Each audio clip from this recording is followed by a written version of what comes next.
All right, let's jump right in. I want you to close your eyes for just a second. Can you hear it? That pop of a pull tab on a pudding can? Or maybe the theme song to a classic soap opera? Today, we're diving deep into the sensory memories of a 1970s childhood, and we're going to use this really wonderfully detailed personal memoir as our guide through one very specific kind of day. So, really, what did the 1970s sound and taste like? I mean, if you were there, what's the first thing that just popped into your head? And hey, if you weren't, what's the vibe you get? It's such a cool question, right? Because so much of our memory is just completely wired to our senses of taste and sound. Well, for the writer whose memoir we're looking at today, the answer is super specific.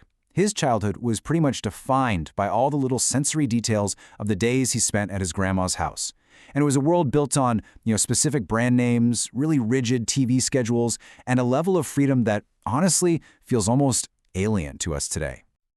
All right, so our first stop on this trip back in time, it's a total cornerstone of any kid's day, lunchtime. But listen, this was not just any lunch. Oh no, this was a carefully curated menu of some of the most iconic mid-century American brands you can imagine. Okay, first up, let's settle one of the great culinary debates of all time, Miracle Whip versus mayonnaise. But you know what? For our author, there wasn't even a conflict. It wasn't a debate at all. Each one had its own sacred place. Miracle Whip, that was strictly for grandma's sandwiches, at home. Real mayonnaise, on the other hand, belonged on subs from the local pizzeria. For him, it was just a simple rule of the universe, and it made perfect sense.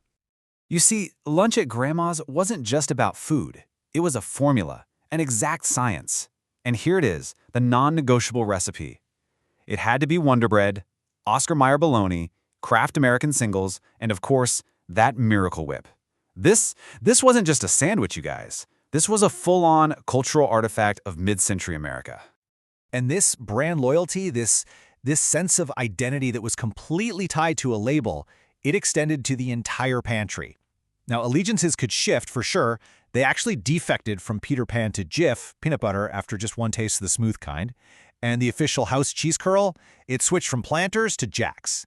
I mean, these weren't just groceries. These were carefully chosen, deeply important family staples. And this right here, this is such a brilliant illustration of how the whole experience went way beyond just taste. This quote, it's about Hunt's Snack Pack pudding. And the memory isn't just the butterscotch flavor, not at all. It's the feeling of that little aluminum can and that super distinct sound and sensation of peeling back the pull tab. The packaging itself was a huge part of the treat. But hey, it wasn't all packaged goods, don't get me wrong. There was a whole menu of simple homemade classics too, like Grape-Aid, which was really just Welch's juice diluted down to grandma's exact specifications. Or Jell-O, which got firmed up with a little extra gelatin so it could be cut into fun shapes with cookie cutters. And I love this part. Nothing went to waste. Leftover juice, it got frozen into popsicles. This was just pure creativity born from a really simple pantry. Okay, so after lunch, the day's main event would begin, the battle for the television. And this was like a daily, but totally friendly turf war between two very, very different appetites for TV. So on one side of the ring, you had grandma's totally non-negotiable 3-hour block of soap operas. I mean, from 1 p.m. to 4 p.m., it was a Loctite schedule. First, Days of Our Lives, then All My Children, and finishing up with General Hospital. This was appointment television in its absolute purest form. Her whole day was structured around it. And on the other channel? Well, that was our author's escape route. To get away from all that melodrama, he'd just head to another room and dive straight into the black and white world of syndicated reruns. And just look at this lineup. It was a completely different universe of storytelling. All those wholesome, comforting sitcoms from a totally different era. But of course, life wasn't just lived indoors in front of a screen. On nice days, the afternoon offered up a completely different kind of experience, one that was defined by total, unstructured freedom. And this quote, man, it really gets to the heart of it. Just let that sink in for a second.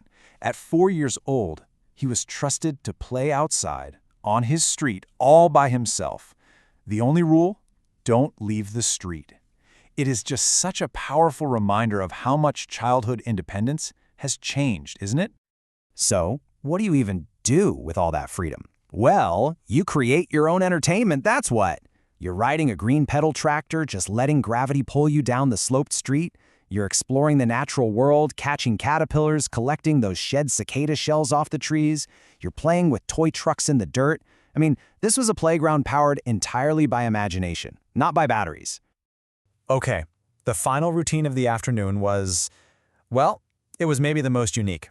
This is when his father, who worked nights, would wake up and begin his breakfast, which was this very specific and really personal family ritual. 4 inches? What? What is that?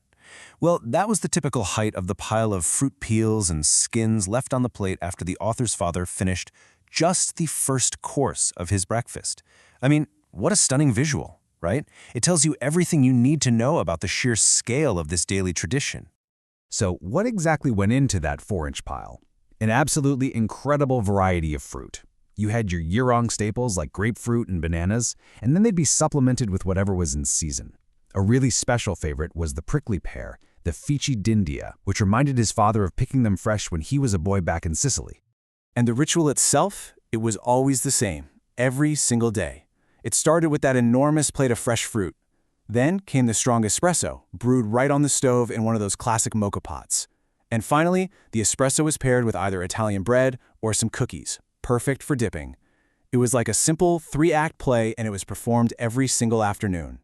And, just like with lunch, this ritual had its own specific brands and its own specific tastes.